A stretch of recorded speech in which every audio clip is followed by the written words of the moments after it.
का भइल बा? एगो आल जो दोस्त कहाँ रे? अरे तो लगा हाँ लेकिन भाई ओकर हाँ। बहुत चाहिए ए त हमारा लगे आइडिया बा नमूना का भाई है बा जल्दी बताओ कुछ भाई। मत हाँ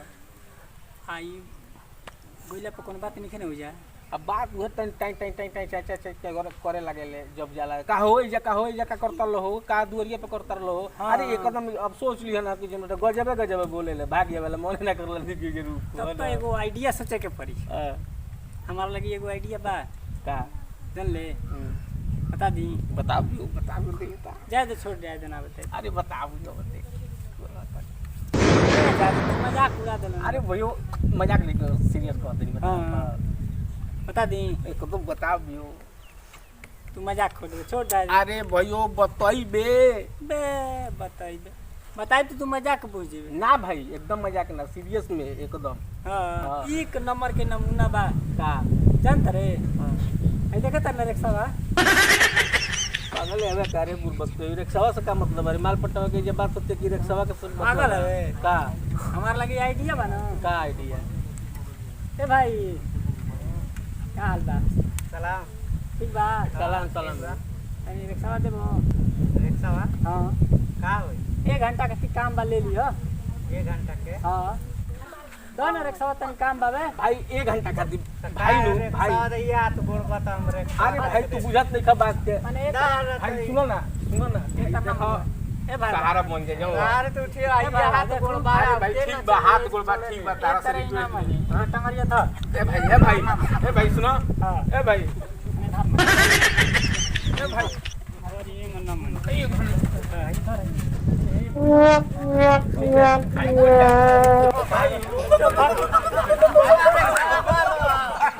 रिक्शा बा ये भाई काले को भागत रहलो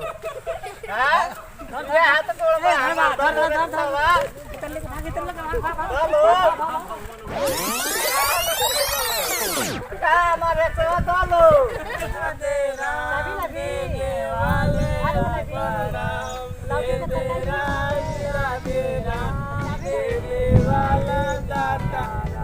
चाची आई कोरिया के दे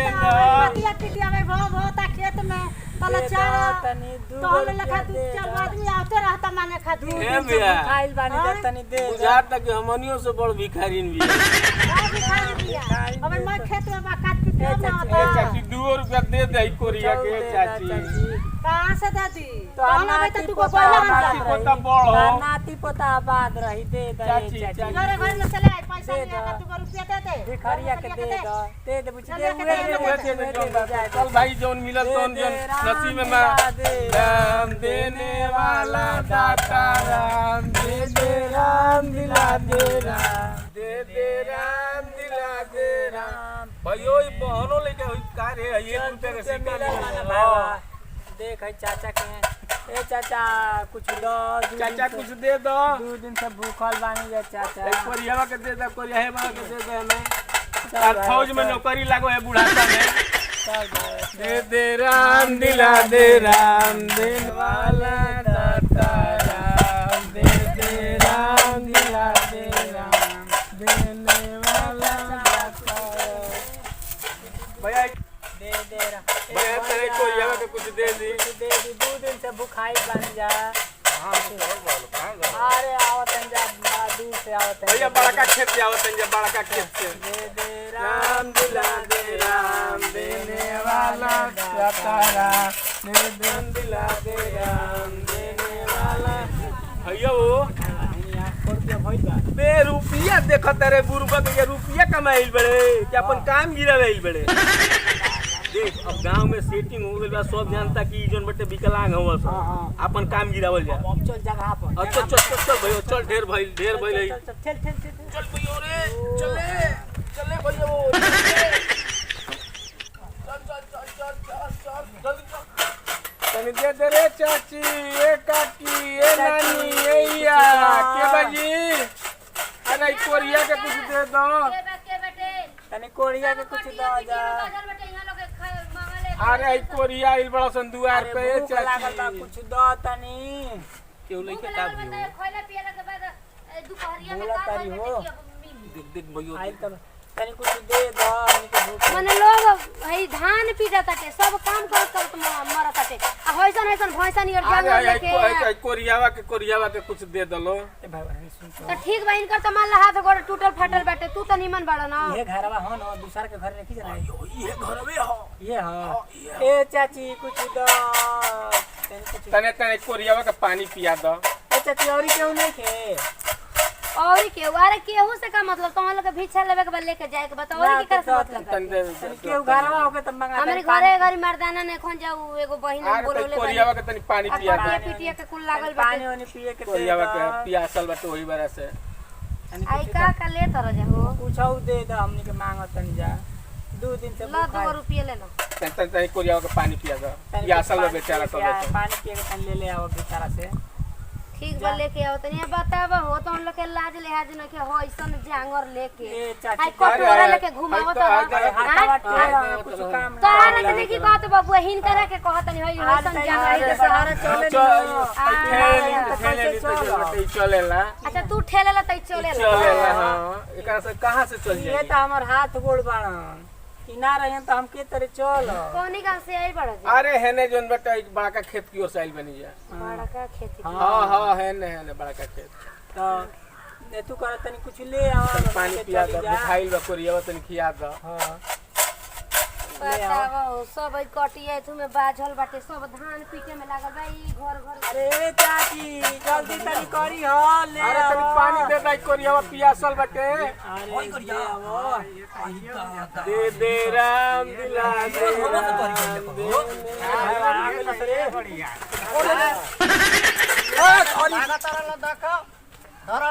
अरे मर ये तोर गड़िया हो ये गड़िया ये देखा तो और अरे पे एगो लंगड़ बैठा रहला पानी में टूटे रहला टूटा रहला हे भैया का गाड़ी है हे भौजी ये भैया का गाड़ी है हमारे गड़िया तो बैठा बैठा हां ई तो हरे गड़िया लेके अब केते पानी का पीछे से आवत अरे वो भीख मांगा रह न हंसा की का रहला हंसा रे दादा ना चोरा के लेके भागल ना लो हमारे गड़िया ये आ तू के न माता तू दे दे रहला उनानी के अरे लेके भागल आ ये दादा मार घूम घूम भीख मांगत रह न हंसा हम गई नहीं पान कहता टा उ जने हाथा गोड़ टूटे रहला लंगड़ा की उ हम के तनी पियास लागल बच्चा छी पानी लियो तो तनी मिठाई खोजे लगनी है जन घरवा में आया आवतन त देखतन त होइल ही ने ए मदद तू कैसे दे देला हूं ना बगल ऐसे ही तू का लेके चल जई अरे हमके कोतन लो जे के तनी दया बे आवतन जा तनी मनियो को देखे जा अब सब लेके जा छोड़ा जा तार मिल गया गाड़ी चल चल आज तो धोखा यही मत के कर गाड़ी दे दिहल करो ना हम ना देखे ये है ना गाड़िया हां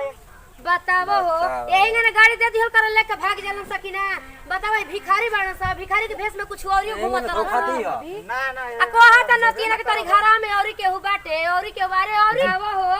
बार बार नतिया पूछत रहन सो तारी घरा में औरी केहू बा औरी के सच में कह ना त बुझाता टे बुचिया कि तोरे चलते न त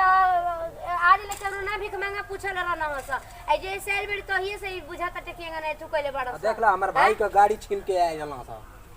अब बताओ हो भीख मांगा के रूप में ना पता ना कौन पूरा एथुए घूमल लागत रहन सा हाय बेटे वो बड़न जे करे के बुझा तो करे के गाड़ी दे देत रह जा त लूट के लेके चल गए त से त बनिए करे ती हम ना रहती ना त इनका गाड़ियो ना मिलल रही हां कोतन लो द तनी रे साथ आजकल ना होशियारी से आदमी जा तनी चलहाकी से काम कइल करो ठीक ना हम ना रहती त गाड़ियो ना मिलल रही करे अब बताओ हो बबू देखो त रहे आजकल के इहे त बाटे हाँ, कतना हो जुग भौजी। जमाना खराब हो गइल बात बाटे तो सही कहता रू चलहाकी से ना रही ठीक बा, आदमी ना जाता तो नहीं। देखा तर कि एंगन देखा हो चोरो यहाँ सा त आदमी एथु को दे त घर दुआर में लूट के लेके चल न जाई बताओ हो आज त गाड़ी रहल हवे यार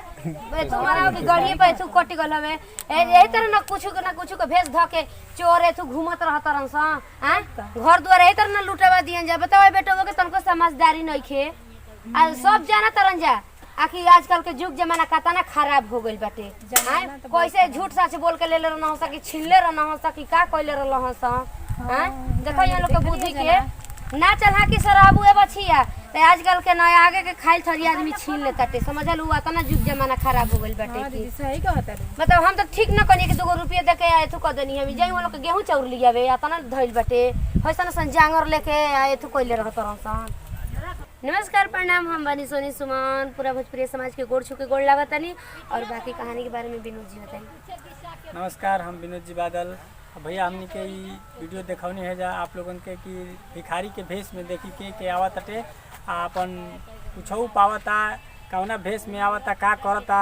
उ सब रुआ सबे सावधान रही। कौनो भी भिखारी आवे तो ओकरा के दूर पे दे के ओकरा के हटा दी, ओकरा के घर में शरण मत दी, नहीं तो उ रही या कोनो प्रकार के घटना घट जाई। यही से लेते हैं विदाई। नमस्कार। नमस्कार, प्रणाम। हमारा नाम अंजलि चौहान और कोई भी चोर उचक्का भिखारी के रूप में आके हमनी के घर में रउआ घर में का कर सकता है रउआ लोग नहीं की जाना। सही बात बा। और हमनी के वीडियो आप लोग के अच्छा लगी तो दिल से लाइक करम जा, शेयर करम जा और कमेंट में लिख के बताएं जा हमनी की वीडियो कैसन लागल हो। बाकी यही के साथ लेते नहीं जा विदाई। अगले वीडियो में फिर से मिलल जाए।